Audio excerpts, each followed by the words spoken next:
Hallelujah.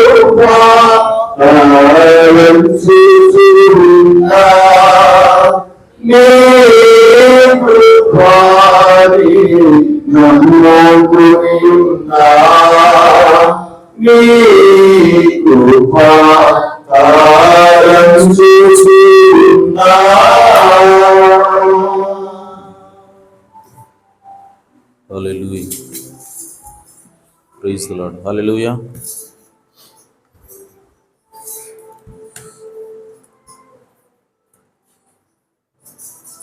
అందరూ అలాగే నిలబడి ఉండగా పరిశుద్ధ గ్రంథం నుంచి వాక్యం చదువుకుందాం. దానియేలు గ్రంథము 7వ అధ్యాయము.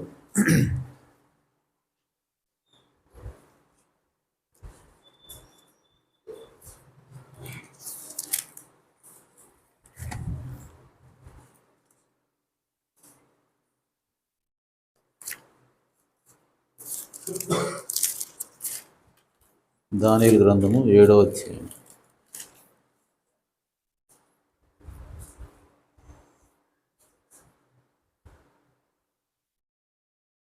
ఏడవ వచనం మొదటి నుంచి చదువుకుందాం.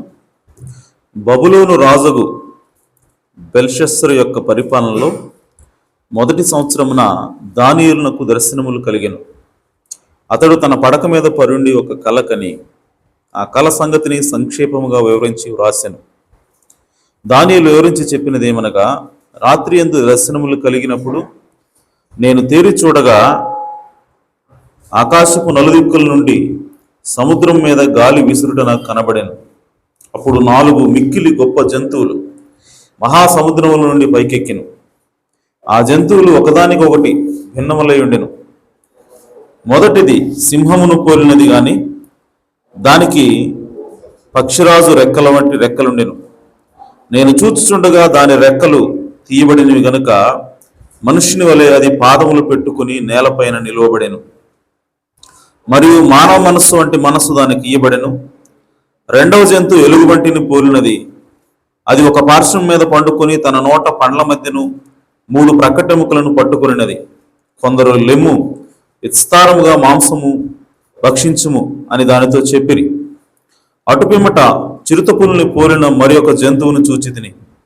దాని వీపున పక్షి రెక్కల వంటి 4 రెక్కలుండెను. దానికి 4 తలలుండెను.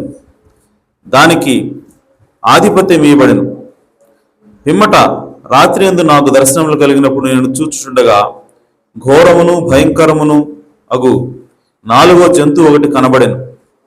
అది తనకు ముందుగా నుండిన ఇతర జంతువులకు భిన్నమైనది. అది మహాబల మహాత్మ్యములు గలది. దానికి పెద్ద ఇనుప దంతములను 10 కొమ్ములను ఉండెను. అది సమస్తమును భక్షించుచు తుత్తునేలుగా చేయుచు మిగిలిన దానిని కాళ్ళ క్రింద అణగొద్రొక్కుచుండెను. నేను ఈ కొమ్ములను కనిపెట్టగా ఒక చిన్న కొమ్ము వాటి మధ్యను లేచెను. దానికి స్థలమిచ్చుటకై ఆ కొమ్ముల్లో 3 పెరికివేయబడినవి. ఈ కొమ్మునకు మానవుల కనుల వంటి కనులను గర్వముగా మాటలాడు నోరును ఉండెను. ఇంకా సింహాసనములు వేట చూచితిని. చాలండి. దేవుడు తన పరిశుద్ధ వాక్యమునకు తన ఆశీస్సులు చోటు చేయనుగాక. తలలు వంచి చిన్న ప్రార్థన చేసుకుందాం. జీవము కలిగిన దేవ, సర్వోన్నతుడా, సర్వశక్తి గల తండ్రి, నీవు మహాకాశమును పట్టజాలిన దేవుడు ప్రభువా. అయినప్పటికీ నిన్ను తగ్గించుకుని మనిషిగా మా భూమి మీదకి దిగి వచ్చి ప్రభువా, ఆకాశానికి మంటికి మధ్య వేలాడి నా కొరకు చనిపోయి రక్తం కార్చి మమ్మల్ని ఆయన పరిశుద్ధులుగా చేసి మీతో సమాధానపరుచుకున్న దేవా, మీకు స్తోత్రం. ఇదిగో తండ్రి, ఈ ఉదయకాల సమయంలో ప్రభువా మీరు రంగం మీదకి రండి. ప్రభువా, చదువుకున్న వాక్య భాగం నుంచి మీరే మాతో మాట్లాడండి. మరుగైన సంగతులను మర్మాలను విప్పి తెలియజేసే దేవుడు ప్రభువా కనుక నన్ను మరుగు చేసుకొనండి. మీ బిడ్డలకు నాయన ప్రత్యక్షను అనుగ్రహించండి ప్రభువా. ఏదైతే మీరు మాట్లాడుతున్నారో దానిని గ్రహించగలిగే మనస్సును ప్రభువా నా తండ్రి వినగలిగే చెవులను దయచేయమని ప్రార్థిస్తున్నాను. అలాగే ప్రభువా, అల్పుడను అయోగ్యుని తండ్రి, నిష్ప్రయోజకుడిని ప్రభువా నన్ను జ్ఞాపకం చేసుకునండి. నన్ను మరుగు చేసుకుని మా అందరితో మీరే మాట్లాడమని, మమ్మల్ని ఆశీర్వదింపజేయమని మా ప్రభువును రక్షకుడునైనా యేసుక్రీస్తు నామములో ప్రార్థించడి వేడుకుంటున్నాను పరమ తండ్రి. ఆమేన్, ఆమేన్. దయచేసి కూర్చోవచ్చు. కూడొచ్చిన పరిస్థితులందరికీ కూడా ప్రభువైన యేసు క్రీస్తు వందనాలు. అందరు బాగున్నారు కదా? ఆమేన్. సరే, మంచిది. మరి వాక్యంలోకి వెళ్ళబోయే ముందుగా ఎప్పటిలాగే మరి అందరూ కూడా బైబిల్ చదువుతున్నారని నేను నమ్ముతున్నాను. ఆమేన్. మరి వర్తమానం చదువుతున్నారని, వర్తమానం వింటున్నారని కూడా నమ్ముతున్నాను. ఇంకా ఒకవేళ చదవకపోతే స్టార్ట్ చేయండి. ఒకవేళ మధ్యలో ఆపేస్తే మళ్ళీ బిగించేయండి. ఆమేన్. సో ఎందుకంటే మనం చివరి దినాల్లో ఉన్నాం. మరి వాక్యం ధ్యానించడం, ప్రార్థన చేయడం చాలా ప్రాముఖ్యము. ఎందుకంటే ఆ వాక్యమే మన పరలోకానికి తీసుకెళ్తుంది. ఆమేన్. అలాగే మరి ప్రతి ఒక్కరు కూడా ప్రార్థన చేయండి. ఎందుకంటే సంఘం ప్రార్థించినప్పుడు మరి దేవుడు ఇక్కడ వచ్చి నిలబడి కార్యాలు చేసే దేవుడే ఉన్నాడు. ఆమేన్.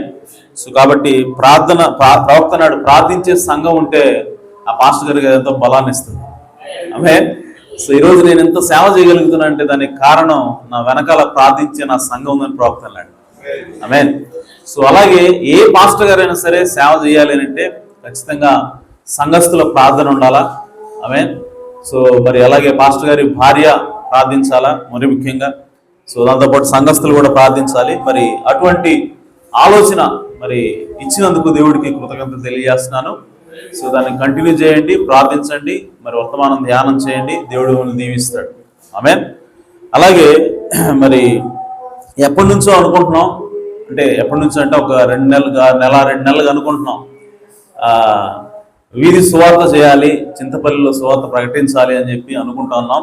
అయితే మరి గత 1-2 నెలలుగా వాతావరణం అనుకూలించక, అలాగే మరి వాతావరణం అనుకూలించినప్పుడు మనకి కుదరక, సో ఇలాంటి ఎన్నో పరిస్థితుల వల్ల అది వాయిదా పడతా వచ్చింది.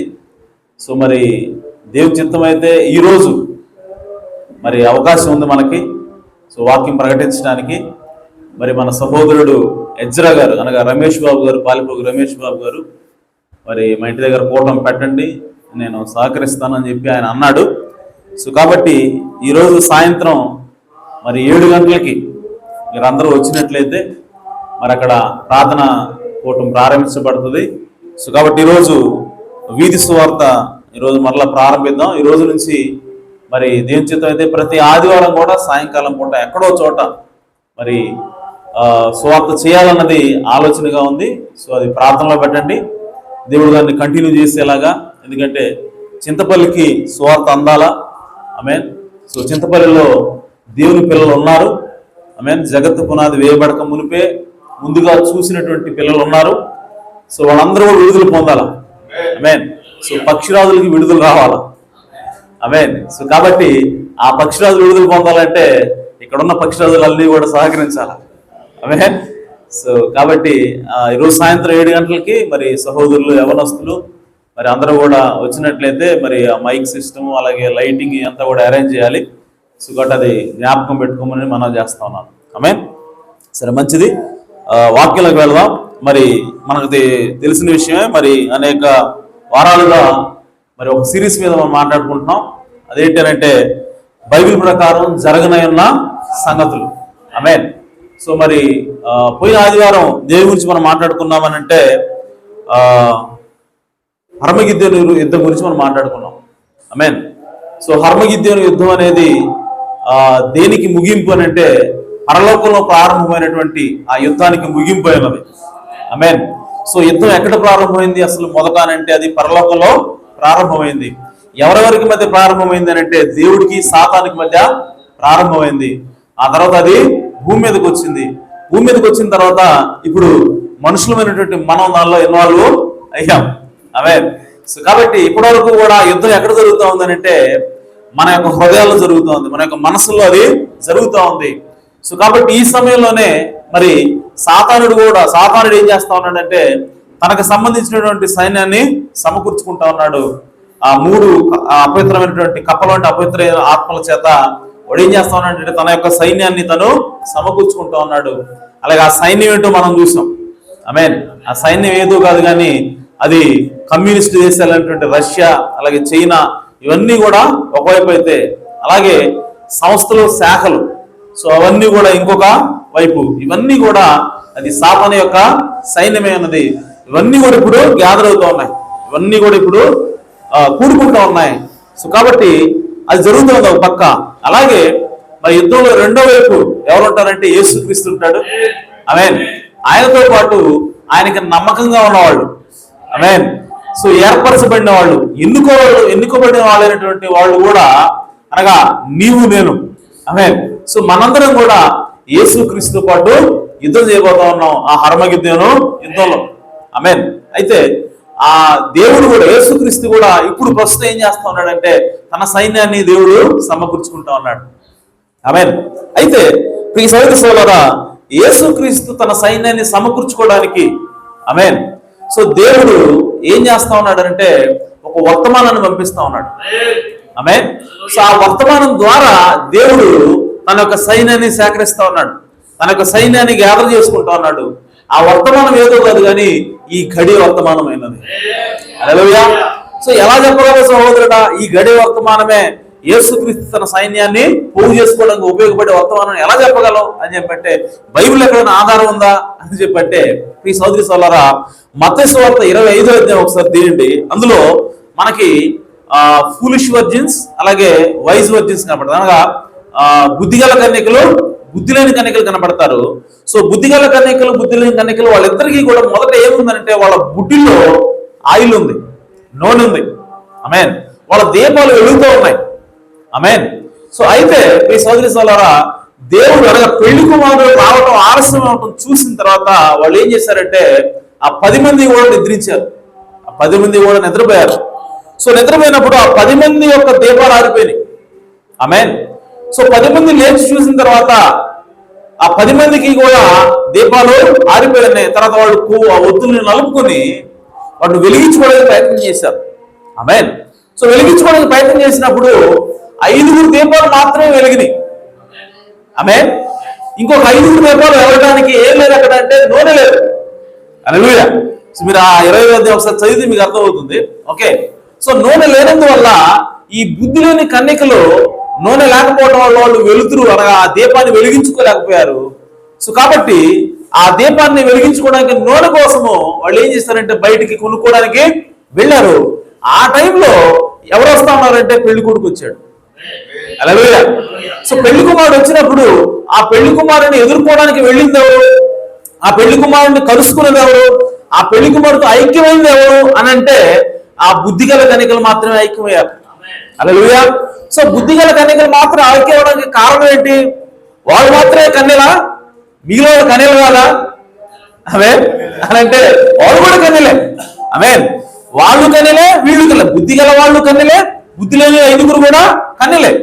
సో ఇక్కడ కన్యలు అయినంత మాత్రాన అక్కడ యేసుక్రీస్తుని కలుసుకుంటారనే గ్యారంటీ లేదు, హల్లెలూయా. సో కేవలం కన్యత్వం మాత్రమే యేసుక్రీస్తుని కలుసుకోవడానికి సరిపోదు, హల్లెలూయా. అలాగే మరి వీళ్ళ దివిటీల్లో, వీళ్ళ బుట్టుల్లో నూనె లేదా అని చెప్పంటే ఉంది, ఇద్దరికీ ఉంది, ఆమేన్. కానీ ఈ సోదరి సోదరా, ఈ బుడ్డిలో ఉన్నటువంటి నూనెతోటి యేసుక్రీస్తుని కలుసుకోలేవు. ఎందుకనంటే వీళ్ళిద్దరికీ బుడ్డిలో నూనె ఉంది, కానీ 5 మాత్రమే కలుసుకున్నారు, 5 కలుసుకోలేకపోయారు, ఆమేన్.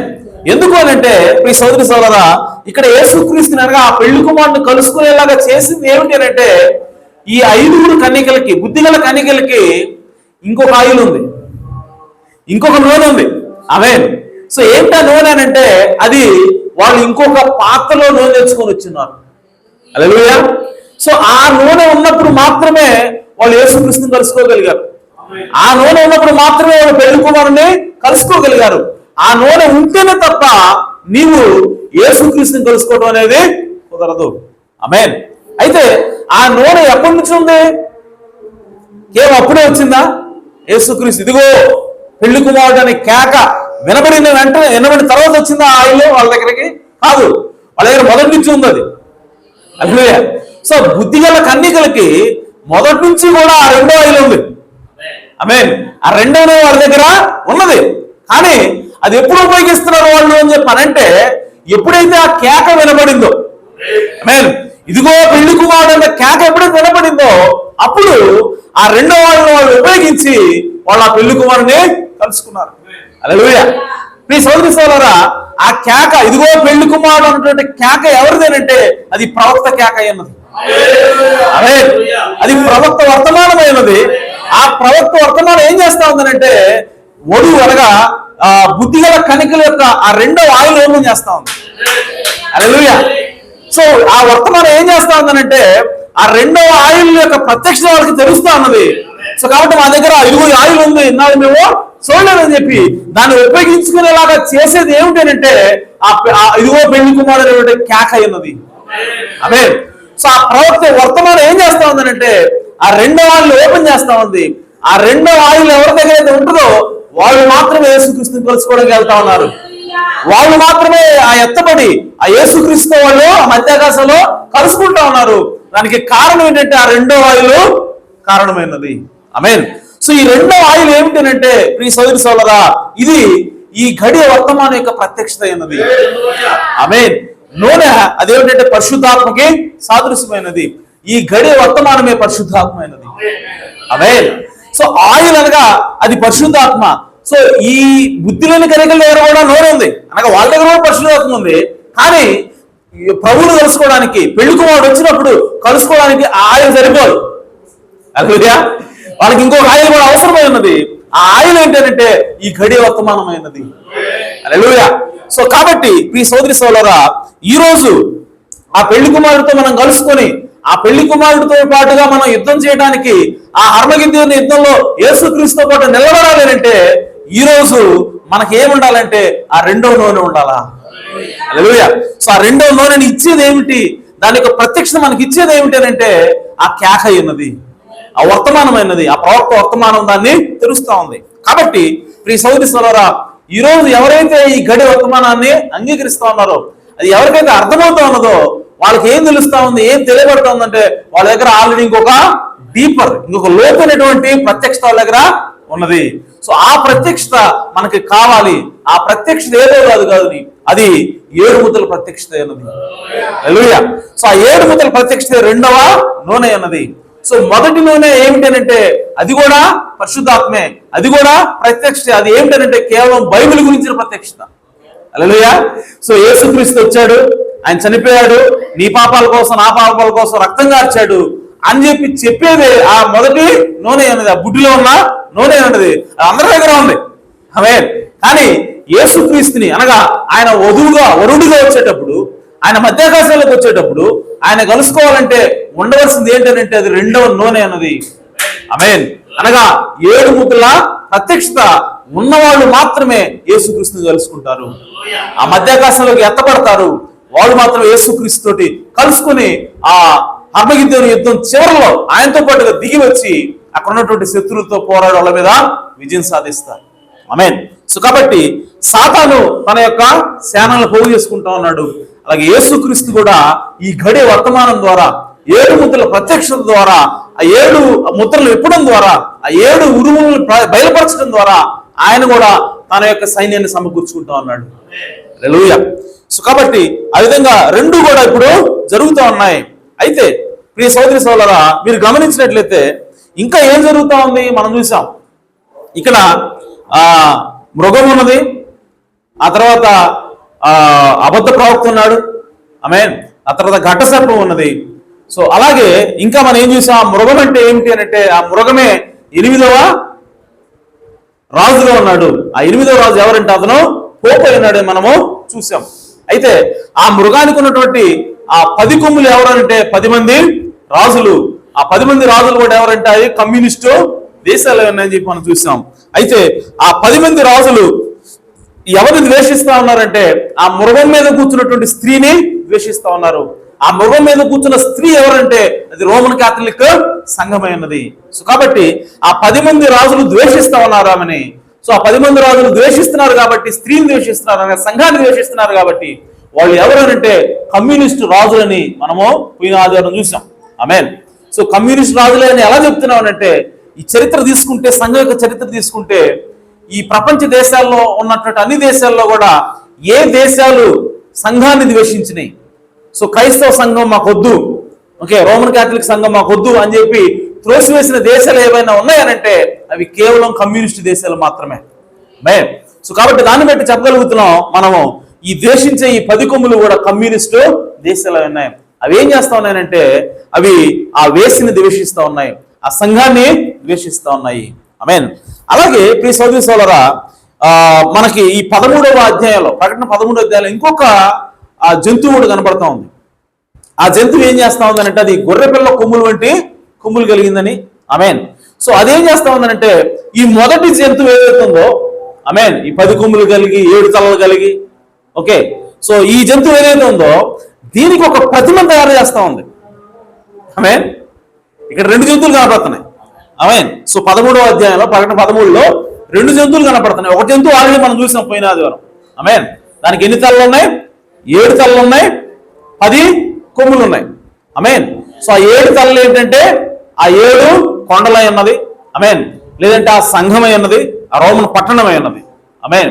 అలాగే దాని మీద ఉన్న 10 కొమ్ములు ఏంటంటే అవి రాజులు ఉన్నారు, కమ్యూనిస్టు రాజులు, అంటగా రష్యా, చైనా, ఈ దేశాలు.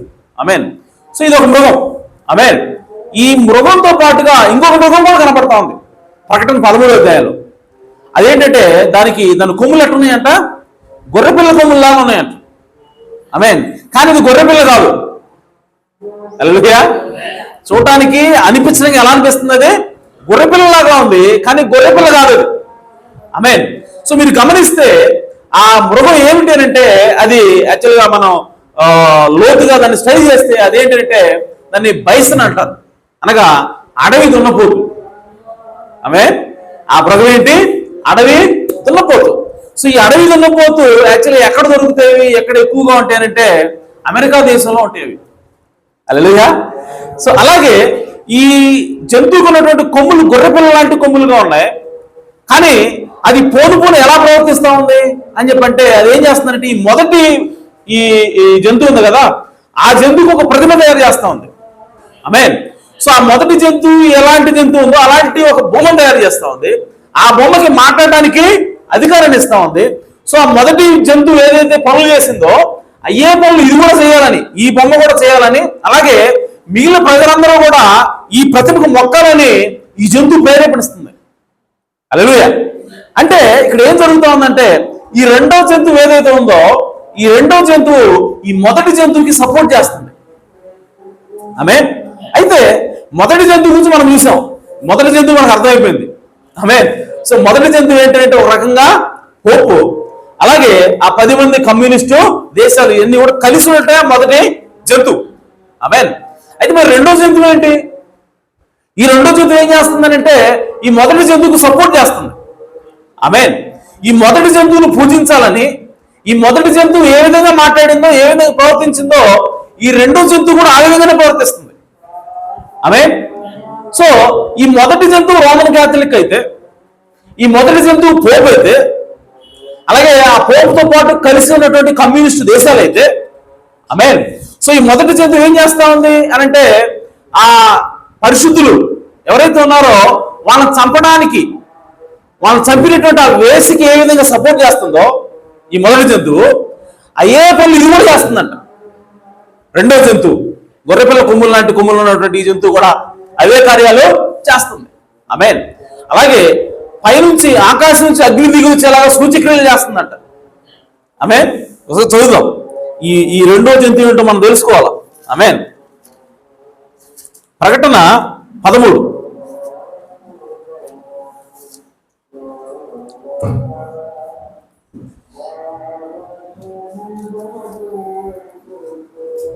11వ వచనం.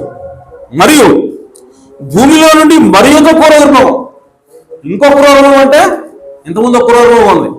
ఆమేన్. ఆ క్రూరమృగం మనం చూసాం పోయిన ఆధారం. ఓకే. మరి ఒక క్రూరమృగము పైకి వచ్చుట చూచితిని. ఇది ఎక్కడి నుంచి వస్తుంది? భూమిలో నుంచి వస్తుంది. మొదటి క్రూరమృగం ఎక్కడి నుంచి వచ్చింది? సముద్రం నుంచి బయటకు వచ్చింది. ఆమేన్. సముద్రం అనగా ప్రజలై ఉన్నారు, సముద్రం అనగా దేశాలై ఉన్నాయి. ఆమేన్. సో మొదటి మృగం ఎక్కడ కూర్చుంది అని అంటే సమస్త దేశాల ప్రజల మీద కూర్చుంది. మొదటి మృగం ఎక్కడ వ్యాపించి ఉంది అని అంటే సమస్త దేశాల్లో వ్యాపించింది, రోమన్ కాథలిక్ సంఘం. హల్లెలూయా. సో రోమన్ కాథలిక్ యొక్క అధికారం ప్రపంచాంతటా కూడా విస్తరించిందని ఆ సముద్రం నుంచి పైకి రావడం చూపిస్తా ఉంది. ఆమేన్. అలాగే ఇది ఎక్కడి నుంచి వస్తా ఉంది అంటే భూమిలో నుంచి వస్తూ ఉంది. ఆమేన్. సో భూమిలోంచి రావటం అంటే మీ సోదరి సోదరా, ఇది కొత్తగా పుట్టుకొచ్చినటువంటి ఒక దేశానికి ఇది సాదృశ్యంగా ఉంది. ఆమేన్. అలాగే దానికి గొర్రె పిల్ల వంటి 2 కొమ్ములు దానికి ఉండెను. ఆమేన్. సో అది ఘట సర్పం వల్లే మాట్లాడుచుండెను. చూడటానికేమో గొర్రె పిల్ల లాంటి కొమ్ములు ఉన్నాయి, కానీ మాట్లాడటం ఎలా మాట్లాడుతుంది? ఘట సర్పం లాగా మాట్లాడుతుంది. ఆమేన్. ఘట సర్పం అనగా సాతాను అయి ఉన్నాడు. హల్లెలూయా. సో మొదటి ఈ బీస్ట్కి, మొదటి జంతువుకి అధికారం ఇచ్చింది ఎవరు? ఘట సర్పమే. మీరు గమనించారా? ఆమేన్. సో 13వ వచనం,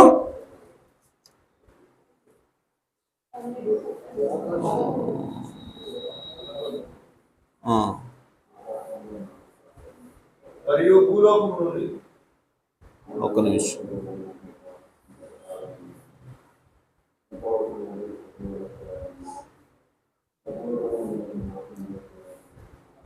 ఓకే. సో దీనికి ఎవరు అధికారం ఇస్తున్నారంట? ఇది గొర్రెపిల్ల వంటి కొమ్ములు ఉన్న జంతువుకి ఘట సర్పం తన అధికారాన్ని ఇస్తా ఉంది. ఆమేన్. ఘట సర్పం వలె మాట్లాడుతూ ఉంది. అది ఆ మొదటి క్రూర మృగం కొన్న అధికారపు శాస్త్రాన్ని దాన్ని ఎదురు చేస్తున్నది. ఆమేన్. సో మొదటి క్రూర మృగం ఏ పనులు చేసిందో ఈ రెండవ మృగం కూడా అదే చేస్తా ఉంది. ఆమేన్. అయ్యే పనులు చేస్తుందంట. మరియు చావు దెబ్బ తగిలి బాగుపడి ఉన్న ఆ మొదటి మృగమునకు భూమియు దానిలో నివసించేవారును నమస్కారం చేయనట్లు అది బలవంతము చేయుచున్నది. ఆమేన్. మరియు నా మొదటి మృగమునకు, అంటే ఈ మొదటి మృగం ఏదైతే ఉందో ఆ మొదటి మృగానికి అందరూ కూడా నమస్కారం చేయాలని చెబుతుందంట ఈ రెండో మృగం. హల్లెలూయా. అంటే ఈ రెండు కలిసి పనిచేస్తున్నాయి. ఆమేన్. అంటే రోమన్ క్యాథలిక్, మొదటి మృగం రోమన్ క్యాథలిక్ అయితే, పోప్ అయితే దాంతో కలిసి పనిచేసే మృగం ఇది. ఆమేన్. ఈ మృగం ఏందో మనం చూడాలి. ఆమేన్. రైట్. ఆ మొదటి మృగమునకు భూమిలో నివసించేవారును నమస్కారం చేయనట్లు అది బలవంతం చేయుచున్నది. అది ఆకాశం నుండి భూమికి మనుషులు ఎదుట అగ్ని దిగి వచ్చినట్లుగా గొప్ప సూచనలు చేయుచున్నది. ఆమేన్. ఆకాశం నుండి అగ్ని దిగేలా చేసిందంట ఈ మృగం. హల్లెలూయా. సో ఈ మృగం ఏదో కాదు, కానీ ఇది అమెరికా అని ప్రవక్తున్నాడు. హల్లెలూయా. ఇదేంటిది? అమెరికా దేశమైనది. ఆమేన్. సో అమెరికా దేశము పైనుండి అగ్ని రాజేసిందంట. ఆకాశం నుండి అగ్ని దిగేలాగా చేసిందంటే అణుబాంబు మొట్టమొదటి వేసిన దేశం ఏంటంటే అమెరికానే. ఆమేన్. సో ఆ రెండో ప్రపంచ యుద్ధంలో, ఆమేన్, మొదటి ప్రపంచ యుద్ధం, రెండో ప్రపంచ యుద్ధం. ఆమేన్. రెండో ప్రపంచ యుద్ధంలో యుద్ధం భీకరంగా జరుగుతున్నప్పుడు, ఆమేన్, ఆ రెండు పక్షాలు ఎవరు గెలుస్తారా ఎవరు ఓడిపోతారా తెలియని పక్షంలో, ఆమేన్, అప్పటిదాకా సైలెంట్ గా ఉంది ఈ మృగం. ఆమేన్. సో ఎటు వెళ్లకుండా సైలెంట్ గా ఉంది. అయితే సడన్ గా వచ్చి ఏం చేసింది అంటే, హిరోషిమా నాగసాకి అనేటువంటి 2 పట్టణాల మీద పైనుంచి అగ్ని కురిపించింది, అనగా అణుబాంబులు వేసింది. దాంతో ఆ యుద్ధం మొత్తం ఆగిపోయింది. ఆమేన్. జపాన్ సరెండర్ అయిపోయింది. దాంతో ఆ ఎగనెస్ట్ గా ఉన్నటువంటి ఐరోపా దేశాలు, ఎగనెస్ట్ గా ఉన్నటువంటి దేశాలన్నీ కూడా సరెండర్ అయిపోయినాయి. దాంతో యుద్ధం అనేది ఆగిపోయింది. అప్పటి నుంచి ఈ అమెరికా అనేది పెత్తనం చేయడం ప్రారంభించింది. ఆమేన్. సో అగ్ని దిగి వచ్చేలాగా సూచక్రియలు చేయటం అంటే అది అణుబాంబు వేయటం అని ప్రవక్తున్నాడు. ఆమేన్. చేయించున్నది. కత్తి దెబ్బైతే నీవు బ్రతికిన ఈ క్రూర మృగమునకు ప్రతిమను చేయవలనని. ఆమేన్. సో మొదటి మృగానికి కత్తి దెబ్బ తగిలింది. ఆమేన్. సో ఆ మృగానికి ప్రతిమ ఒకటి తయారు చేస్తుందంట. ఎవరు? రెండో మృగం. ఆమేన్. అంటే దానిలాంటి ఒక సిస్టమ్ని, మొదటి మృగం ఒక వ్యవస్థ అయితే, మొదటి మృగం ఒక సంస్థాగత సంఘం అయితే, ఆమేన్, రెండో మృగం కూడా ఏం చేస్తుందంటే అట్లాంటి దాన్ని ఒకదాన్ని తయారు చేస్తుంది. ఆమేన్. సో మొదటి మృగం చావుదెబ్బ తగిలింది, ఇక చనిపోయేలాగా ఉంది, ఇంకా అది ఏదో బ్రతికింది కానీ దానికి శక్తి లేనటువంటిగా అయిపోయింది. కానీ దాన్ని మొక్కాలని, ఆమేన్, సో దాన్ని మళ్ళీ బ్రతికించేలాగా ప్రయత్నం చేస్తుంది. ఏంటంటే రెండో మృగం ఎలా ప్రయత్నం చేస్తుంది అని అంటే, మొదటి మృగం లాంటి ఒక ప్రతిమను తయారు చేసింది. ఆమేన్. సో మొదటి మృగానికి ఒక విగ్రహం ఏదైతే ఉందో, ఒక ఏమంటారు దాన్ని, బాడీ ఎలా అయితే ఉందో, సో అలాంటి బాడీని, అలాంటి శరీరాన్నే ఇది తయారు చేస్తా ఉంది. అనగా అదే వరల్డ్ చర్చ్ కౌన్సిల్, ప్రపంచ సంఘ సమాఖ్య. సో ప్రపంచ సంఘాలన్నీ కూడా ఏకం చేయటం ద్వారా ఇదేం చేస్తా ఉందంటే ఈ రెండో మృగం ఆ మొదటి మృగానికి నమస్కారం చేసేలాగా చేస్తా ఉంది. ఆమేన్. అంటే దీని అర్థం ఈ లేఖన ప్రకారము ఈ రెండో మృగం తయారు చేసేటువంటి బొమ్మ ఏదైతే ఉందో ఆ బొమ్మకు నువ్వు నమస్కారం చేస్తున్నావు అంటే అర్థం ఏంటంటే నువ్వు మొదటి మృగానికి నమస్కారం చేస్తున్నావు అని అర్థం. ఆమేన్. సో ఈ రెండవ మృగం తయారు చేసేటువంటి ఆ బొమ్మతో నువ్వు కలిసి దాన్ని ఆరాధిస్తున్నావు అంటే అర్థం ఏంటంటే నువ్వు ఎవరిని ఆరాధిస్తున్నావు అంటే ఇండైరెక్ట్ గా నువ్వు ఆ మొదటి మృగాన్ని ఆరాధన చేస్తున్నావు అర్థం. ఆమేన్. సో నువ్వు డైరెక్ట్ చూస్తే ఎలా కనబడుతుంది? సంఘ సమాఖ్యలు అంటే సంఘాలన్నీ కూడా ఏకమై ఒక కౌన్సిల్ లాగా ఒక యూనిటీ లాగా ఫామ్ అయినట్టుగా మనకు కనబడతా ఉంది. కానీ అది ఎక్కడ తీసుకెళ్తుంది చివరికనంటే అది రోమన్ క్యాథలిక్ సంఘం తీసుకెళ్తుంది మళ్ళీ. ఎందుకనంటే ఈ అమెరికా ఏం చేస్తా ఉందనంటే ఆ ఓల్డ్ చర్చ్ కౌన్సిల్ ఫామ్ చేసి చివరికి దాన్ని తీసుకుపోయి ఎక్కడ కలుపుద్ది? రోములో కలుపుద్ది. ఆ మొదటి మృగానికి అది కలుపుద్ది అని చెప్పి బైబిల్ స్పష్టంగా మనకి ప్రవచిస్తా ఉంది. అందుకోసం ప్రవక్త అన్నాడు, మీరు ఆ సంఘ సమాఖ్యలో చేరవద్దు, మీరు ఆ సంఘ సంస్థల్లో ఉండొద్దు, మీరు ఆ చర్చి సిస్టంలో ఆ వ్యవస్థలో మీరు ఉండొద్దు. ఆమేన్. సో మీరు ఒక సంస్థగా మీరు మారద్దు, మీరు ఇండివిజువల్ గానే భక్తి చేయండి, మీరు వ్యక్తిగతంగానే మీరు ఒంటరిగానే ఉండి క్రీస్తుతో వాక్యంతో నిలబడండి. అంతేగాని మీరు ఒక వ్యవస్థగా ఒక సంస్థగా మారవద్దు. ఎందుకంటే మీరు ఒక సంస్థగా మారితే ఇట్లాంటి సంస్థలన్నీ కూడా ఒక రోజు కలుస్తాయి. ఎందుకంటే ఈ లేఖన ప్రకారం సో ఇవన్నీ కలిసి మళ్ళీ ఎవరికి దాసోహం చేస్తాయి? మళ్ళీ మొదటి మృగానికే దాహోహం అయిపోతాయి. ఎందుకంటే ఆ మొదటి మృగము రోమై ఉన్నది, ఆ మొదటి మృగం పోపై ఉన్నాడు. కాబట్టి ఈ రెండో మృగం ఏం చేస్తా ఉందంటే అలాంటి ఒక ప్రతిమను తయారు చేస్తాం, అనగా ఓల్డ్ చర్చ్ కౌన్సిల్ తయారు చేసి దాని ద్వారా మరలా మొదటి మృగానికి అది సేవ చేసేలాగా, అది దాన్ని పూజించేలాగా చేయడానికి అది ప్రయత్నం చేస్తా ఉంది ఈ రెండో మృగం. ఈ రెండో మృగం ఎవరంటే అది అమెరికా ఉన్నది. ఆమేన్. సో దీన్ని బట్టి మనకి ఏమర్థం అవుతా ఉందనంటే మొదటి మృగానికి అనగా పోపుకి, అలాగే రోమన్ క్యాథలిక్ అంటే లేదంటే రోమ్కి, ఆమేన్, పోపుకి రోమ్కి అలాగే ఈ అమెరికాకి సంబంధం ఉంది. ఆమేన్. రెండు కూడా కలిసేటువంటి ఒక సందర్భం ఉంటుంది. హల్లెలూయా. కానీ మీ సోదరి సోదరులారా, ఈ లేఖనం తీసుకుని ప్రవక్త అన్నాడంటే రోము లేదంటే రోమన్ క్యాథలిక్ లేదంటే పోపు వీళ్ళు అమెరికాతో సంబంధాలు పెట్టుకుంటారు. అమెరికా యొక్క ఆ పరిపాలన విభాగంలో వీళ్ళు కూడా ఏదో రకంగా వీళ్ళు భాగమవుతారని ప్రవక్తున్నాడు. ప్రవచనం అది. ఆమేన్. ప్రవక్తకు వచ్చిన 7 దర్శనాల్లో ఒక దర్శనం ఏంటి అని అంటే అమెరికాని ఒక స్త్రీ ఏలబోతా ఉంది. ఆ స్త్రీ ఎవరనంటే అది రోమన్ క్యాథలిక్ సంఘమైనా అయ్యుండొచ్చు, లేదంటే రోమన్ క్యాథలిక్ సంఘం సపోర్ట్ చేసే ఒక ప్రెసిడెంట్ అయినా అయ్యుండొచ్చు. ఆమేన్. సో అంటే దాని అర్థం ఏంటి? ప్రవక్త ఏం చెప్తున్నాడు అంటే రోమన్ క్యాథలిక్ సంఘము అమెరికాతోటి పొత్తు పెట్టుకోబోతుంది అని చెప్పాడు. ఆమేన్. అయితే మనకు అనిపించవచ్చు అదేముంది సహోదరుడా, అమెరికా అనేది క్రైస్తవ దేశం, ఆమేన్, రోమన్ క్యాథలిక్ అనేది క్రిస్టియన్ సంఘం, ఈ రెండు కలవటం పెద్ద వింతే ఉంది. ఆమేన్. సో దాని ఒక ప్రవచనాలు చెబుతున్నాడు ఏమైనా అని మనకు అనిపించవచ్చు, బయట వాళ్ళకి అనిపించవచ్చు. ఈ సోదరు మీరు గమనించండి, ఒక ప్రవచనం అనేది ఎలా ఉంటుందంటే ఆమేన్ అది ఒక సూచనలాగా ఉంటుంది. ఆమేన్. సో ప్రవచనం అంటే ఎలా ఉంటుందంటే ఇప్పుడు నేను ఫర్ ఎగ్జాంపుల్ నాకు దేవుడు ప్రవచనం ఇచ్చాడు, దేవుడు నాకు దర్శనం ఇచ్చాడు, అదేంటంటే రేపొద్దున థామస్ బాబాయ్ మధ్యాహ్నం ఆమేన్ ఆయన భోజనం చేస్తాడంట అని చెప్పాను. ఆమేన్. రేపు ఆయన మధ్యాహ్నం భోజనం చేస్తాడని చెప్పి నేను చెప్పాను. అది ప్రవచనం అంటారు దాన్ని. అది ఎప్పుడు జరిగేదే కదా. ఆమేన్. సో ప్రవచనం అంటే ఏంటంటే అది వింతగా ఉండాలి, అది అసలు ఎప్పుడు జరగడానికి అవకాశం లేని విధంగా ఉండాలి. ఆమేన్. ప్రవచనం అంటే కన్యక గర్భవతి కుమారుడు గర్భం. ఆమేన్. ఇది ప్రవచనం, ఇది సూచన. ఆమేన్. ఎందుకంటే అది ఎప్పుడు జరగల, ఒకవేళ అది జరిగితే వింత, అది జరుగుతుందని ఎక్స్పెక్ట్ చేయడం కూడా కష్టం. ఆమేన్. సో అలాంటిది అని చెప్పడమే ప్రవచనం ఏమది. ఆమేన్. మరి ఇప్పుడు మన ప్రవక్త ప్రవచిస్తున్నాడు. ఏమని ప్రవచిస్తున్నాడు అని చెప్పంటే రోమన్ క్యాథలిక్ సంఘము అమెరికా రెండు కలిసిపోతాయి అంటున్నాడు. ఆమేన్. సో మరి ఈ రెండు కూడా మనకి అంటే చరిత్ర తెలియదు కాబట్టి మనకేమనిపిస్తుంది అంటే అరే అది క్రిస్టియన్ దేశమే, వీళ్ళు కూడా క్రిస్టియన్ దేశమే, ఇద్దరు కలిసిపోతే వింతేంది, ఇది ప్రవచనమా అని చెప్పి మనకు అనిపించవచ్చు. కానీ అది వింతే. ఆమేన్.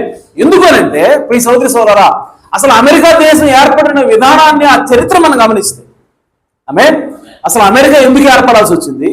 అమెరికా ఆ ప్రజలందరూ కూడా ఎక్కడి నుంచో, ఇంగ్లాండ్ నుంచి, ఆమేన్, లేదంటే ఐరిష్ కంట్రీ నుంచి, లేదంటే ఇంకొక ప్రాంతం నుంచి, ఐరోపా నుంచి, ఈ ఐరోపా నలుమూల నుంచి కూడా ప్రజలందరూ కూడా ఎక్కడికి వెళ్ళారంటే అమెరికా అనేటువంటి భూభాగానికి వెళ్ళారు. ఆమేన్. అమెరికా ఎలా ఏర్పడింది అసలు అని అంటే, అమెరికాలో యాక్చువల్గా ఫస్ట్ గా నివసించింది ఎవరంటే ఎర్ర భారతీయులు అంటారు, వాళ్ళు రెడ్ ఇండియన్స్ అంటారు ఇంగ్లీష్లో. ఓకే, వాళ్ళు మాత్రం అక్కడ మూల నివాసులు ఉండేవాళ్ళు. అయితే ఇప్పుడున్న తెల్ల వాళ్ళందరూ ఎవరు యాడ్ నుంచి వచ్చారు అని చెప్పంటే, వీళ్ళు ఇంగ్లాండ్ నుంచి, ఓకే, ప్రవక్త గారి కంట్రీ ఏంటి ఐరిష్. ఓకే, సో ఈ ప్రాంతాల నుంచి, ఇంగ్లాండ్ నుంచి, న్యూజిలాండ్ నుంచి, ఇటన్ని నుంచి కూడా వీళ్ళందరూ వలసల్లి అక్కడ సెటిల్ అయ్యారు. ఆమేన్. అయితే ఇంతమంది కొత్తగా గుంపు ఊడి ఇంకొక ప్రాంతానికి పోవాల్సిన అవసరం వచ్చింది. ఆమేన్. అంటే ఏదో అక్కడ జరిగింది, అక్కడ ఏదో కారణం ఉంది, బలమైన కారణం. ఆమేన్. సో ఆ బలమైన కారణం ఏంటి అని అంటే, మీ సోదరి సోదరా, ఈ ఐరోపా ఖండం అంతా కూడా ఈ రోమన్ క్యాథలిక్ సంఘం అనేది ఆక్రమించి, ఈ రోమన్ క్యాథలిక్ సంఘం పరిపాలన చేస్తా ఉంది. ఈ రోమన్ క్యాథలిక్ సంఘం తన భూముల నుండి కూడా లాక్కుంది. సో ఈ ఐరోపా దేశం అంతా కూడా ఈ రోమన్ క్యాథలిక్ సంఘం ఏం చేస్తా ఉందంటే, తన భూమంతా లాక్కొని తను పరిపాలన చేస్తా ఉంది. ఆ సమయంలో దేవుణ్ణి స్వేచ్ఛగా బైబిల్ ప్రకారం, వాక్య ప్రకారంగా ఆరాధన చేద్దామంటే ఈ సంఘం వచ్చి ఎదురు తిరిగి మీరు అక్కడ చేసి మేము చంపేస్తా ఉంటుంది. ఆమేన్. అర్థమైందా?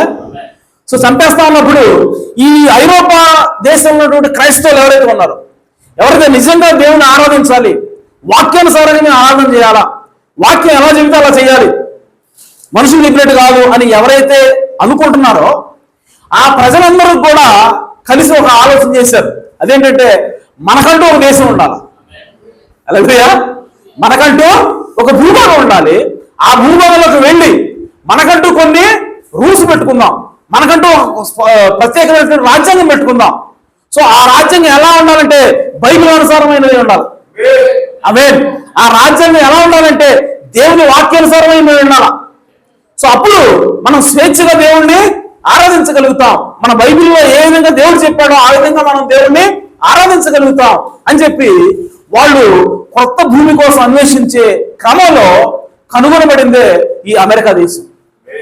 ఆమేన్. సో ఈ భూమిని కనుక్కున్న తర్వాత అక్కడికి ఈ ఎవరైతే క్రైస్తవ మిషనరీలు కానివ్వండి, క్రైస్తవ దేవుని యేసుక్రీస్తుని ఆరాధించాలన్నటువంటి ఈ ఆలోచన కలిగిన అందరూ కూడా అక్కడ పోయారు. ఆమేన్. సో ఆ విధంగా ఏర్పడిందే అమెరికా దేశం అన్నది. ఈ అమెరికా దేశం ఏర్పడింది దేనికోసమని అంటే, రోమన్ క్యాథలిక్ సంఘం అది మానవ కల్పిత సిద్ధాంతాలతోటి అది దేవుణ్ణి ఆరాధన చేయాలని వస్తుంది. సో కాబట్టి అది మాకు వద్దు, రోమన్ క్యాథలిక్ సంఘం మాకు వద్దు, మాకు బైబిలే కావాలి, బైబిల్ ప్రకారం మేము బతికి చేయాలని ఏర్పడిన దేశమే అమెరికా. హల్లెలూయా. సో ఇటువంటి అమెరికా మరలా రోమన్ క్యాథలిక్ సంఘంతో కలుస్తుందని ఎవరైనా ఊహించగలరా?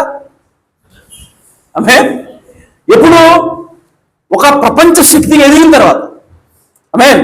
సో ఒకవేళ అమెరికా పేద దేశం ఏంటి, అమెరికాకి తినడానికి తిండి లేక ఉన్న పరిస్థితుల్లో అయితే ఇది ఊహించడం సులభమే. ఏది పోప్ అంటే రోమన్ క్యాథలిక్ సంఘం అంటే పెద్ద డబ్బు ఉన్నది కాబట్టి, పలుకుబడి ఉంది కాబట్టి ఈ పేద దేశం అమెరికా అనేది ఆక్రమించుకోవడం ఈజీయే. కానీ ఇక్కడ అమెరికా ఏంటి, అదే గొప్ప సూపర్ పవర్. ఆమేన్. సో ప్రపంచ దేశాల్లో కల్లా అది అత్యంత ఉన్నతమైన దేశము.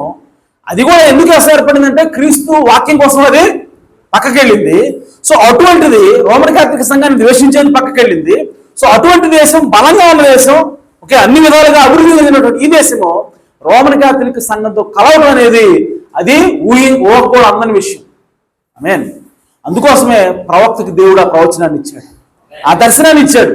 ఏమా దర్శనం అంటే రోమన్ క్యాథలిక్ సంఘము, ఆమేన్, దాని యొక్క ప్రభావం అనేది, దాని యొక్క అధికారం అనేది ఆ అమెరికాలో ఉండటం దేవుడు చూపించాడు. ఆమేన్. సో కాబట్టి ఆ ప్రవచనము అది కేవలం ప్రవచనమేనా, అది బైబిల్లో ఉండాలి కదా. ఆమేన్. నాకు దర్శనం వచ్చిందండి, ఆమేన్. సో ఆ దర్శనం బైబిల్కి అనుగుణంగా లేకపోతే, లేఖనానికి అనుగుణంగా లేకపోతే నేను ఆ దర్శనాన్ని నమ్మాల్సిన అవసరం లేదు. ఆమేన్. నాకు దర్శనం వచ్చింది స్పష్టంగా, నేను కళ్ళు తెరిచే ఉన్నాను, నాకు కనపడింది. ఏమైనా కనపడింది అని చెప్పంటే యేసుక్రీస్తు దేవుడు గారు చెబుతుంది దర్శనం అనుకుందాం. అదే నాకు వచ్చిన దర్శనం క్లియర్గానే స్పష్టంగానే ఉంది. ఆ దర్శనంలో ఎలాంటి తేడా లేదు. కానీ ఆ దర్శనం ఏం చెబుతుంది? యేసుక్రీస్తు దేవుడు కాదు, యేసుక్రీస్తు కుమారుడే అంటుంది. అదే ఇప్పుడు నేను దాన్ని నమ్మాలా వద్దా? నమ్మాలా వద్దా తెలుసుకోండి. ఎక్కడికి రావాలి? బైబిల్ దగ్గర రావాలి. అదే సో బైబిల్లో కనుక ఆ దర్శనం బైబిల్కి సరిపోతే నేను నన్ను తీసుకోవాలి. అది లేఖనానికి సరిపోలేదు అనుకో, నేను నన్ను నమ్మాల్సిన అవసరం లేదు. అలాగే ఇప్పుడు దేవుని యొక్క ప్రవక్తకు ఒక దర్శనం వచ్చింది. ఏంటంటే రోమన్ కాథలిక్ అమెరికా రెండు కలిసిపోతాయి.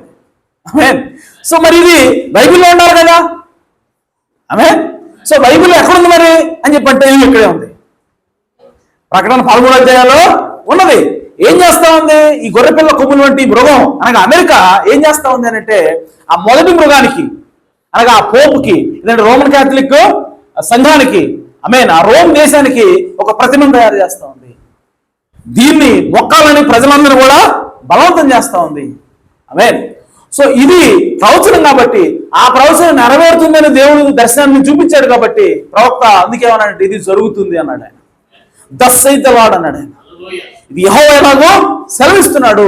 రోమన్ క్యాథలిక్ సంఘం అమెరికా రెండు కూడా కలుస్తాయని చెప్పాడు. ఇప్పుడు అది నిజమవుతా ఉన్నది. ఆమేన్. సో లాస్ట్ టైం మనకి ఎలక్షన్ జరిగినప్పుడు ఈ సౌదీ సోలోరా ఆ లేఖనం నెరవేరింది. రోమన్ క్యాథలిక్ ప్రెసిడెంట్ అమెరికాకి అధ్యక్షుడయ్యాడు. జో బైడెన్ అంతకుముందు ప్రెసిడెంట్. ఆయన ఎవరంటే రోమన్ క్యాథలిక్ సంఘానికి చెందిన వ్యక్తి.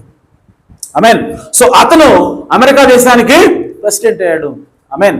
అయితే ఇంకో విషయం మీరు గమనించండి. ఈ మొదటి మృగాన్ని నాశనం చేసేది ఎవరు? ఆమేన్. లేదంటే ఈ మొదటి మృగం మీద కూర్చున్నట్టు ఆ వేస్తిని అనగా ఆ సంఘాన్ని, రోమన్ క్యాథలిక్ సంఘాన్ని నాశనం చేసేది ఎవరు? కమ్యూనిస్ట్ దేశాలైనటువంటి రష్యా. ఆమేన్. అలాగే ఈ గొర్రె పిల్ల వంటి కొమ్మును అనగా అమెరికా దేశాన్ని నాశనం చేసేది కూడా ఎవరు? రష్యానే. ఆమేన్. సో ఈ రెండింటిని కూడా నాశనం చేసేది రష్యా, అలాగే కమ్యూనిస్టు దేశాలు. ఆమేన్. అయితే ఈ సౌదీ సార్ మీరు గమనించండి, ప్రవచనం ఏ విధంగా నెరవేరుతుందో.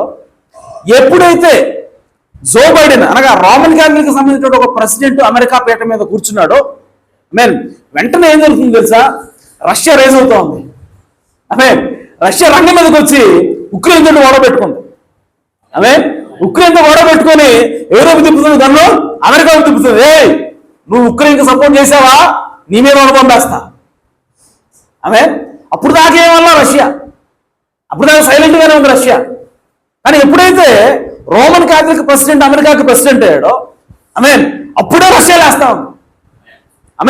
అంటే దీని వెనక దేవుని హస్తం ఉందా లేదా? ప్రవచనం నెరవేర్పు ఉందా లేదా?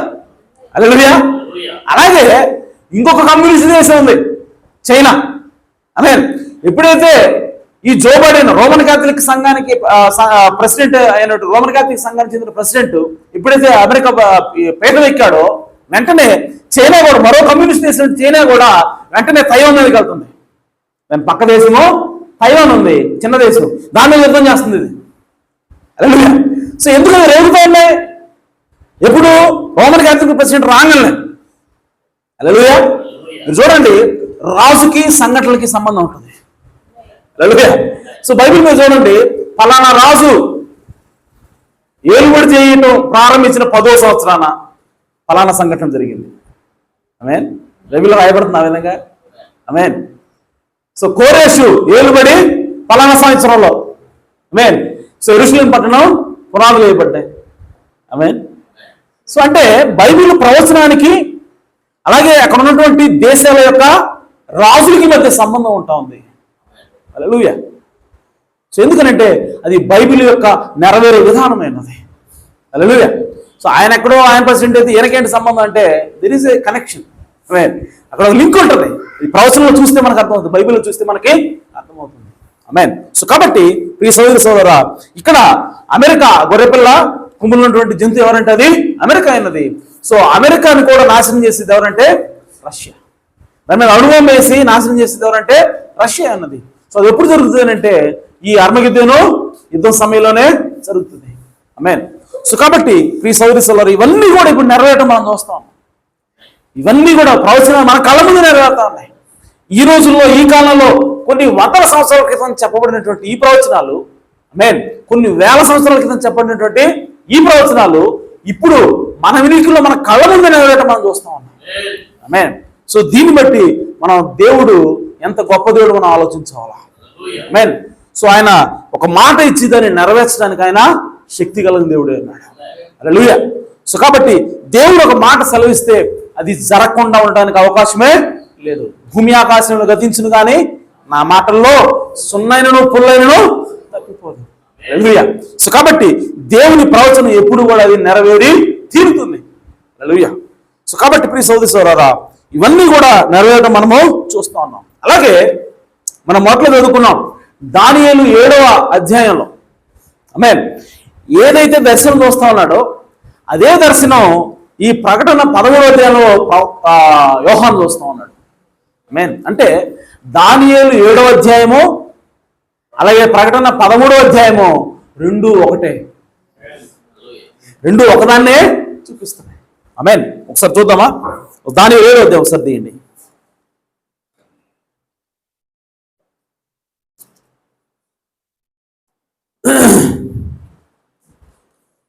దానియేలు ఎప్పటివాడు, ఇప్పుడు ప్రవచించాడు. ఆమేన్. సో అవన్నీ కూడా ఇప్పుడు ఎంత పర్ఫెక్ట్గా నెరవేరుతున్నాయి ఒకసారి మనం గ్రహించినప్పుడు మనకి దేవుని మీద విశ్వాసం వస్తుంది.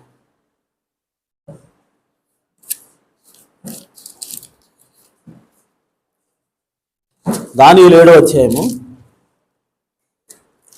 ఇక్కడ మనకి ఎన్ని జంతువులు కనపడతాయి? 4 జంతువులు కనపడతాయి. 7వ అధ్యాయంలో 4 జంతువులు కనపడుతున్నాయి. 4వ వచనం, 7వ అధ్యాయం 4వ వచనం. మొదటి జంతువు ఏంటంట? మొదటిది సింహమును పోలినది. మొదటిది ఏంటి? సింహాన్ని పోలింది. Okay, very good. 5వ వచనం, రెండవ జంతువు ఎలుగుబంటిని పోలినది. ఆమేన్. మొదటిదేమో సింహం, రెండవది ఎలుగుబంటి. 6వ వచనం, అటు పిమ్మట చిరుతపుల్లి పోలిన ఒక జంతువును చూచింది. 3వది ఏంటి? చిరుతపుల్లి. ఆమేన్. సో 7వది, 4వది 7వ వచనం. 7వ వచనంలో మనకి 4వ జంతువు కనపడతా ఉంది. 4వ జంతువు ఎలా ఉందంట? పిమ్మట రాత్రి నాకు తెలిసిన దర్శనం కలిగినప్పుడు నేను చూడగా ఘోరమును భయంకరమును నాకు 4వ జంతువు ఒకటి కనబడేది. సో ఇది ఎలా ఉందో డిస్క్రిప్షన్ రాయట్లా. ఘోరంగా ఉందంట. ఎలా ఏం రాస్తున్నాడు దానియేలు? ఘోరంగా ఉంది, అలాగే భిన్నంగా ఉన్నది. ఓకే, భిన్నమైన జంతువు ఒకటి కనబడాను. సో దానికి పెద్ద ఇనుప దంతాలు ఉన్నాయి. దాని దంతాలు ఏం దేనితో తయారు చేయబడ్డాయి? ఇనుతో తయారు చేయబడ్డాయి. ఆమేన్. ఇనుము అనగానే మనకి ఏం గుర్తు వస్తుంది? రోము. హల్లెలూయా. సో ఇదే దానియేలు ఒక కలకి దర్శనం చెప్పాడు. ఆమేన్. సో ఏంటో దర్శనం? ఒక విగ్రహం కనపడతా ఉంది. దాని తలేమో బంగారం, దాని భుజాలేమో వెండి. ఆమేన్. ఈ చెస్ట్ ఇవన్నీ కూడా ఇత్తడి, ఆ తర్వాత కాళ్ళు ఇనుము, పాదాలేమో ఇనుము మట్టి. ఆమేన్. సో ఇప్పుడు ఆ బంగారం దేనికి సూచన? బబులోను రాజ్యానికి సూచన. ఇత్తడి దేనికి సూచన? మాదీయ పారసీకులకి సూచన. మాదీయ పారసీకులు అంటే ముస్లిమ్స్ అండి. ఆమేన్. మాదీయ పారసీకులు అంటే ఇప్పుడు ముస్లిం దేశాలు, ఇరాను, ఇరాకు. ఆమేన్. ఇవన్నీ కూడా మాదీయ పారసీకులు. ఆమేన్. ఆ తర్వాత 3వది ఏంటంటే ఇత్తడి. సో ఇత్తడి దేనికి సూచన అంటే అది అలెగ్జాండర్కి సూచన. ఆమేన్. ఇత్తడి అలెగ్జాండర్ ఏ దేశానికి చెందినాడు?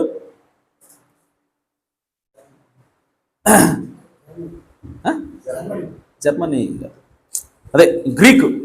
ఆమేన్. సో గ్రీకు దేశానికి చెందిన వ్యక్తి అలెగ్జాండర్. ఆమేన్. సో ఇత్తడి దేని చూపిస్తా ఉందంటే అలెగ్జాండర్ని చూపిస్తా ఉంది. అనగా ఒక సైన్యాధ్యక్షుడిని చూపిస్తా ఉంది. ఒక బలమైన సైన్యం కలిగినటువంటి ఒక వ్యక్తిని అది సూచిస్తా ఉంది. అలాగే ఇనుము దేని సూచిస్తా ఉందంటే అది రోమన్ సామ్రాజ్యాన్ని సూచిస్తా ఉంది. ఈ రోమన్ సామ్రాజ్యం పరిపాలిస్తున్న సమయంలోనే యేసుక్రీస్తు భూమి మీదకి వచ్చాడు. ఆమేన్. ఆ తర్వాత పాదాలు చూస్తే అదే కాలం అంటే ఈ కాలం మీద. ఆమేన్. ఇప్పుడు మనం జీవిస్తున్నటువంటి సమయంలో ఇప్పుడు మనం ఎక్కడ ఉన్నాం? పాదాల దగ్గర ఉన్నాం. ఆమేన్. సో పాదాలు దేంతో తయారు చేయబడ్డాయి? ఇనుము, మట్టి. ఆమేన్. మట్టి అనగా అన్ని జనులు, మట్టి అనగా సమస్త దేశాల ప్రజలు. ఆమేన్. అలాగే ఇనుము అనగా రోమన్ క్యాథలిక్. రోమ్ కాదు, ఇప్పుడు రోమన్ క్యాథలిక్. రోమన్ క్యాథలిక్ సమస్త మట్టితోటి, సమస్తమైనటువంటి ప్రజలతోటి అది ఏకమైపోయింది, మిళితమైపోయి ఇప్పుడు పనిచేస్తా ఉంది. సో ఇప్పుడు కూడా పరిపాలన చేస్తుంది ఎవరు? నిజానికి ఇనుమే, రోమన్ క్యాథలిక్కే. కానీ దాని పరిపాలన అప్పుడున్నంత గట్టిగా లేదు, కానీ పరిపాలన చేస్తుంది మాత్రమే ఇనుమే. హల్లెలూయా. కానీ అది కనపడినట్టుగా ఉంది, కానీ పరిపాలన చేస్తుంది మాత్రం రోమే. హల్లెలూయా. అయితే ఈ సమయంలోనే చేతి సహాయం లేకుండా తీయబడేట ఒక రాయి వచ్చింది. హల్లెలూయా. సో ఆ రాయి ఎక్కడ కొట్టింది? తల మీద కొట్ల, అదే భుజాల కొట్ల, లేదంటే పొట్టని కొట్ల. ఎక్కడ కొట్టిందంటే పాదాల మీద పడ్డది. హల్లెలూయా. సో ఆ పాదాలు ఏలుతున్నటువంటి సమయం ఏదంటే ఈ సమయమే, చివరి దినాల్లో. మెయిన్ సో ఆ చేతితో తీయబడినటువంటి, చేతి సహాయం లేకుండా తీయబడినటువంటి ఆ రాయి ఎవరంటే అది యేసుక్రీస్తు. ఆమేన్. సో యేసుక్రీస్తు వచ్చి ఈ ఇనుము మట్టి కలిసినటువంటి ఈ పాదాలను తుత్తునిలుగా పగలగొట్టి ఆ రాయే పెద్ద పర్వతంలాగా భూమి అంతా కూడా ఆక్రమించి, ఆమేన్, సో తన యొక్క రాజ్యాన్ని విస్తరించే సమయం ఏంటంటే ఇదే. హల్లెలూయా. సో ఆ రాజ్యానికి అంతం లేదని బైబిల్లో రాయబడింది. ఆమేన్. సో ఆ రాయి ఎవరంటే యేసుక్రీస్తు. యేసుక్రీస్తు ఈ రోమన్ క్యాథలిక్ యొక్క ఆ అధికారాన్ని పగలగొట్టి దాన్ని అడిచేసి, దాన్ని ముక్కలేసి, పొడి చేసి, ఆమేన్, దాన్ని ధూళి కింద చేసి దాని పాదాల మీద, దాని యొక్క ధూళి మీద నడిచిపోయేటువంటి సమయం ఇదే. హల్లెలూయా. సో పరిశుద్ధులు గర్విష్ఠుల యొక్క పాద ధూళి మీద నడుస్తారని రాయబడింది. ఆమేన్. సో ఆ విధంగా ధూళిలాగా దాన్ని దంచేటువంటి సమయం ఇదే అన్నది. హల్లెలూయా. సో కాబట్టి దానికి సంబంధించిన లేఖనాలన్నీ ఇప్పుడు నెరవేరుతా ఉన్నాయి. దాన్ని దంచడానికి దేవుని చేతుల ఆయుధం ఏంటంటే రష్యా. కమ్యూనిజం అనేది దేవుని చేతుల ఒక ఆయుధమైనది. ఆమేన్. సో కాబట్టి ఇప్పుడు ఇది నెరవేరుతా ఉంది. సో ఆ క్రమంలో ఇక్కడ మనం గమనించినట్లయితే 4వ జీవి ఇక్కడ ఏం రాయబడింది? ఇనపదంతాలు కలిగి ఉంది. ఆమేన్. సో ఇనపదంతాలు కలిగి ఉందంటే అదేంటి? రోమ్. ఆమేన్. అయితే మనకి ఇక్కడ ఒక విషయం గమనిస్తా ఉంది, చూడండి. ఇది ఎలాగా దాని డిస్క్రిప్షన్ ఏంటో మనకు తెలియట్లా. 4వ జంతువు ఎలా ఉందో మనకి తెలియట్లా. సో అది ఎలా ఉందో ఎవరు చెబుతున్నారంటే యోహాను చెబుతున్నాడు ప్రకటన గ్రంథంలో. ఆమేన్. ఇదే దర్శనం ఇప్పుడు ప్రకటన గ్రంథంలో కంటిన్యూ అవుతా ఉంది. ప్రకటన గ్రంథంలో దేవుడు దాన్ని ఇంకొంచెం విపులంగా వివరించాడు. ఆమేన్. సో కాబట్టి ప్రకటన 13కి ఒకసారి పోదాం. సో ఇక్కడ ఏం జంతువులు ఉన్నాయి మీరు ఒకసారి గుర్తుపెట్టుకోవాలి. ఏం జంతువులు ఉన్నాయి? సింహము, ఎలుగుబంటి, చింతపులి. ఆ తర్వాత 4వది మనకు అర్థం కాల, కానీ పళ్ళు మాత్రం 80. ఓకే, 4వ జీవి. ఓకే, సో ఆ 4వ జీవి యొక్క డిస్క్రిప్షన్ ఎలా ఉందో ఇప్పుడు ప్రకటనలో మనకు కనపడతా ఉంది. ఆమేన్. ఈ ప్రకటనలో ఉన్నటువంటి 13వ అధ్యాయంలో ఉన్నటువంటి ఈ జంతువే ఆ జంతువు నడజంతో అని అంటే మీరు దాన్ని చూస్తే అర్థమవుతుంది. ఆమేన్. నేను చెప్పాల్సిన అవసరం లేదు. ఓకే, సో 13:1 మరియు 10 కొమ్ములను 7 తలలు. ఇట్లాగే ఉంచండి. 7వ అధ్యాయం సర్ది ఏంటి? దానియేలు. దానికి 10 కొమ్ములు ఉన్నాయా లేవా?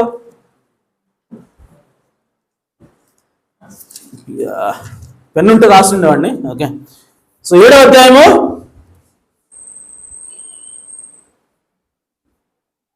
7వ వచనం. పిమ్మట రాత్రి నాకు దర్శనములు కలిగినప్పుడు నేను చూచుండగా ఘోరమును భయంకరమునకు 4వ జంతువు కనబడెను. అది తనకు ముందుగా ఉండిన ఇతర జంతువులకు భిన్నమైనది. ఆమేన్. అది మహాబల మహాత్యము గలది. దానికి పెద్ద ఇనుపదంతములను 10 కొమ్ములు ఉండెను. ఆమేన్. ఈ జంతువుకు 10 కొమ్ములు ఉన్నాయి, మరి ఈ జంతువు కూడా 10 కొమ్ములు ఉన్నాయి. కానీ దానియేలుకి 7 తలలు కనపడలా. ఆమేన్. 7 తలలో గురించి రాయాల దానియేలు, కానీ ఇంకో దాని గురించి రాస్తున్నాడు. ఆ 7 తలలు దానిలోనే ఉన్నాయి. దానియేలు రాసింది 7 తలల గురించి రాశాడు, కానీ అది డిఫరెంట్గా రాశాడు. అది మీకు వివరిస్తాను తర్వాత. ఓకే, సో 10 కొమ్ములు ఇక్కడ ఉన్నాయి, ఇక్కడ 10 కొమ్ములు ఉన్నాయి. ఆమేన్. రైట్, ఇంకా చదువుదాం. 13వ అధ్యాయం. దాని కొమ్ముల మీద 10 కిరీటములను దాని తలల మీద దేవదర్శనకరమైన పేరును ఉండెను. ఇప్పుడు చూడండి. నేను చూసిన మృగము చిరుత పులిని పోలి ఉండెను. దానియేలులో మూడోది ఏంటి? మూడో జంతువు చిరుతపులి. ఆమేన్. ఇక్కడ ఇది చిరుతపులి పోలి ఉంది. ఆమేన్. ఆ తర్వాత దాని పాదములు ఎలుగుబంటి పాదములు వంటివి. హల్లెలూయా. 13 ఆ ప్రకటన 13లో ఉన్నటువంటి జంతువు పాదాలు ఎట్లున్నాయి? ఎలుగుబంటి లాగా ఉన్నాయి. ఆమేన్.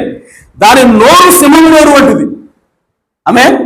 అంటే ఈ జంతువులో చిరుతపులి ఉంది, ఎలుగుబంటి ఉంది, అలాగే సింహం ఉంది. ఆమేన్. సో కాబట్టి ఈ జంతువు ఏది అని అంటే ఈ దానియేలు చెప్పినటువంటి భయంకరమును భిన్నమైనటువంటి జంతువు తెలుసా? ఆ జంతువు ఈ జంతువు. ఆమేన్. సో ఈ మూడు మిక్స్ చేస్తే వచ్చేదే 4వ జంతువు. ఆమేన్. సో ప్రకటన 13లో ఉన్న జంతువు కూడా అదే. హల్లెలూయా. సో ఈ జంతువు ఏదో కాదు కానీ అది రోమన్ కాథలిక్ సంఘమైనది. దాని నుంచి వచ్చేటువంటి పోప్ అన్నాడు. ఆ జంతువే 8వ రాజు అన్నాడు. ఆమేన్. ఆ జంతువు ఎవరు? ఇక మీరు కింద చదివితే ఆ జంతువు 8వ రాజు అయింది, తానే ఏలుచున్నాడు ఉంది. మనం అంతకుముందు చదివాం. ఆమేన్. సో ఈ సింహం వంటి నోరు, ఎలుగుబంటి పాదాలు, చిరుతపులి పోయినటువంటి ఈ జంతువు తానే 8వ రాజు అయినాడు. ఆమేన్. తానే 8వ రాజు అయినాడు. ఇప్పుడు చూడండి దానియేలు దగ్గరికి వెళ్దాం ఒకసారి. ఆమేన్. ఈ కొమ్ములు కనిపెట్టగా నువ్వు చూడండి 7వ అధ్యాయము 8వ వచనం. ఎన్ని కొమ్ములు ఉన్నాయి? 10 కొమ్ములు ఉన్నాయి.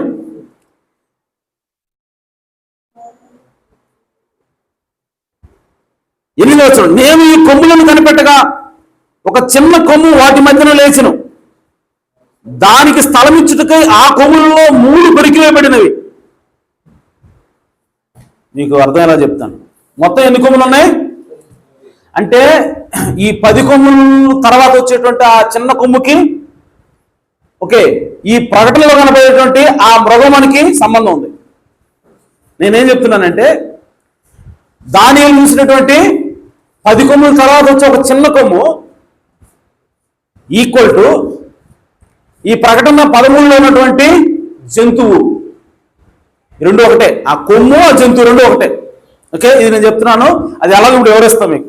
ఓకే, సో ఇప్పుడు దానియేలు ఏం చెప్తున్నాడంటే 10 కొమ్ములు ఉన్నాయంట. డస్టర్ లేదా?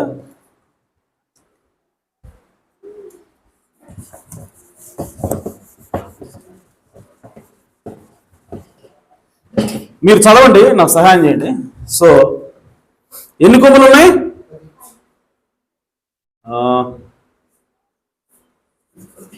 1 2 3 4 5 6 7 8 9 10 కొమ్ములు ఉన్నాయి.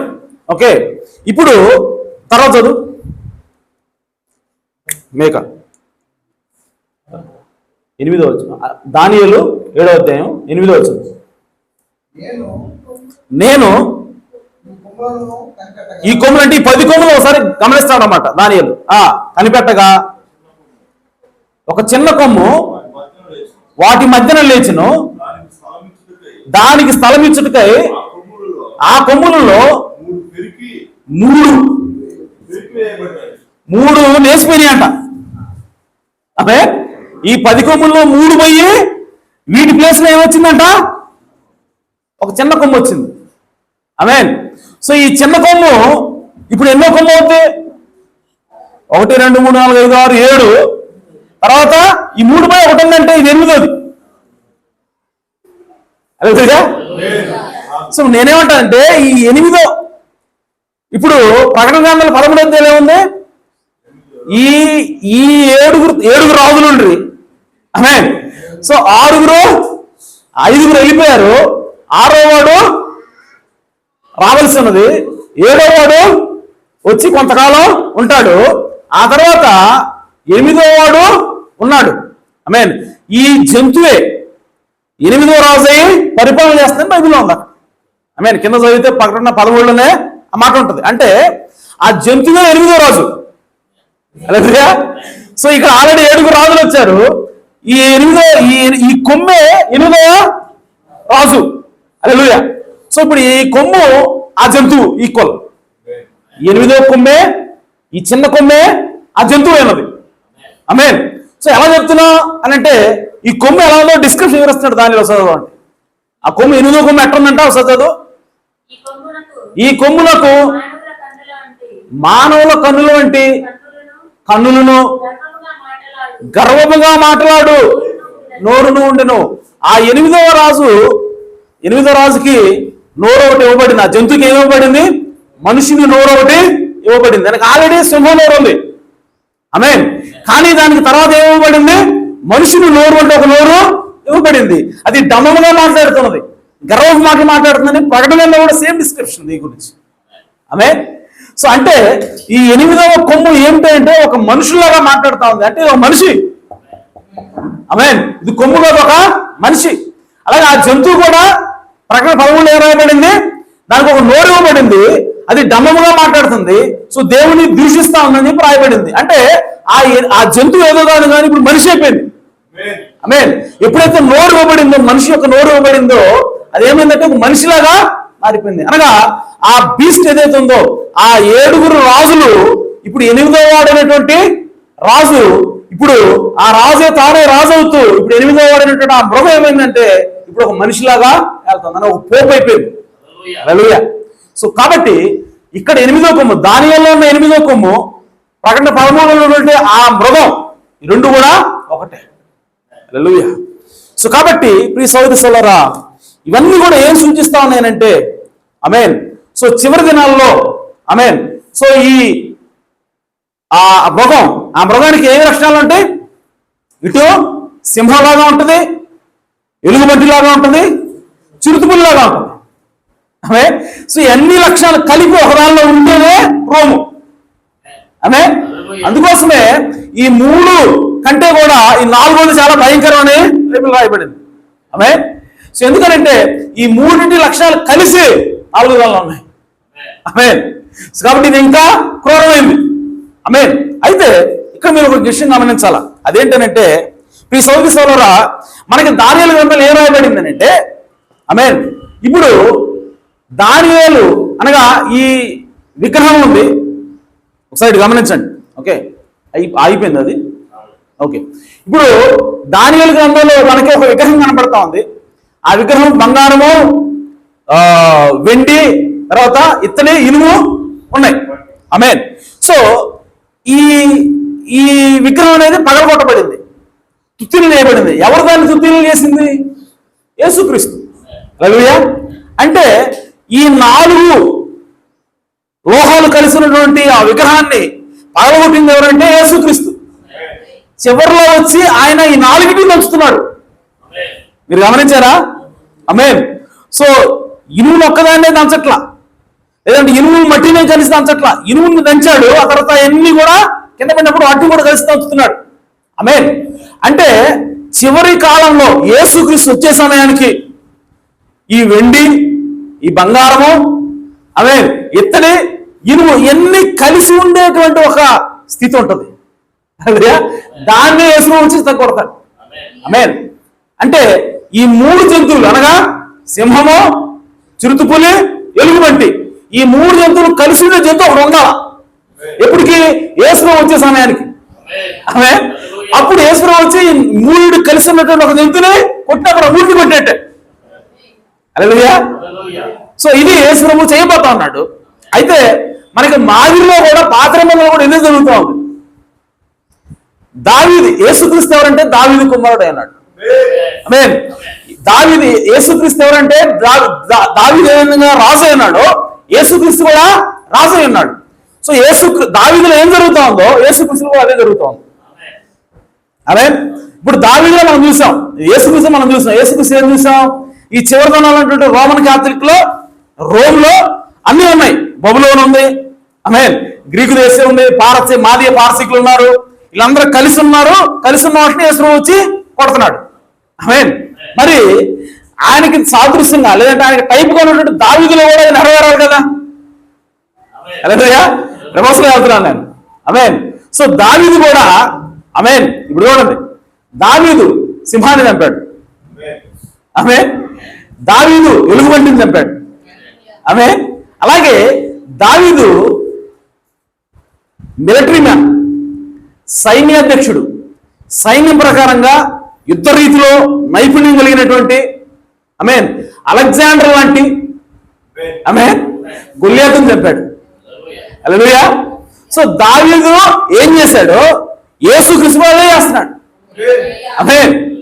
సో దావీదు సింహాన్ని అనగా బబులోను రాజ్యాన్ని, ఆమేన్, అలాగే దావీదు ఎలుగుబంటిని అనగా మాదే పారసీకుల్ని, ఆమేన్, అలాగే దావీదు గొల్లియాతుని అనగా అలెగ్జాండర్ని, ఆమేన్.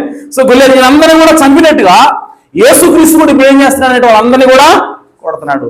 ఎక్కడనంటే రోమ్ అనేటువంటి సామ్రాజ్యంలో ఎన్ని కలిసి ఉన్నాయి. ఈ జంతువులు అన్ని రకాలు, అన్ని లక్షణాలు ఉన్నాయి. ఆమేన్.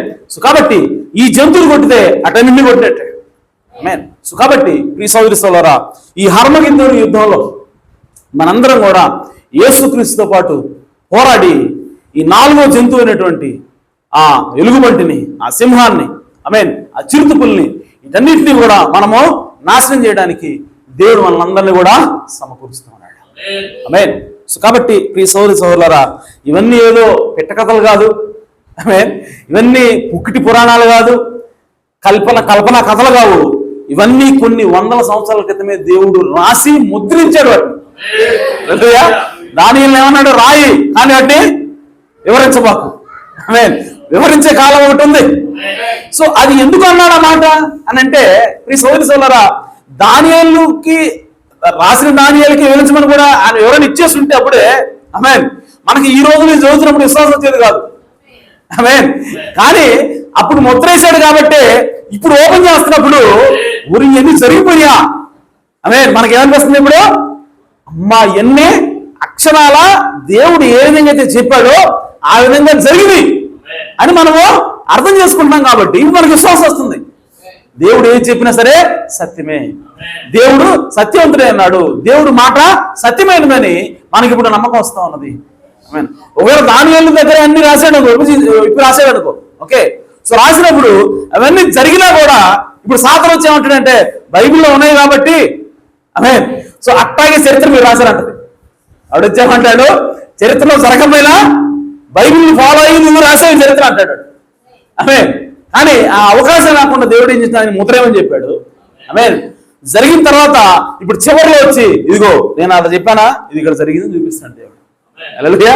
సో కాబట్టి అది ఎల్లప్పుడూ కూడా దేవుని యొక్క విధానమైనది. ఆమేన్. సో 7 ముద్రలు అది బయలుపడినప్పుడు, 7 ముద్రలు రాయమని చెప్పినప్పుడు యోహానికి అవన్నీ రాసినప్పుడు దాని వివరణ మాత్రం రాయదని ముద్రేశాడు. ఎప్పుడు? 2000 సంవత్సరాల క్రితం. ఆ సంఘకాలంలో ప్రారంభం కాకమునిపే వాటి వివరణ ఏమీ లేకుండా కేవలం గుర్తుల రూపంలో వాటిని దేవుడు ఇచ్చి ముద్రించాడు. ఇప్పుడు 7 సంఘకాలంలో వాటిని జరిగించాడు. ఇప్పుడు చివరిలోకి వచ్చిన తర్వాత మన ప్రవక్త కాలంలో 63లో వచ్చి దేవుడు వాటిని కూడా ఆ ముద్రలన్నీ విప్పి, సో ఈ 7 సంఘ కాలాల్లో ఏం జరిగింది ఇప్పుడు చూడండి అని చెప్పి చూపిస్తా ఉన్నాడు. ఆమేన్.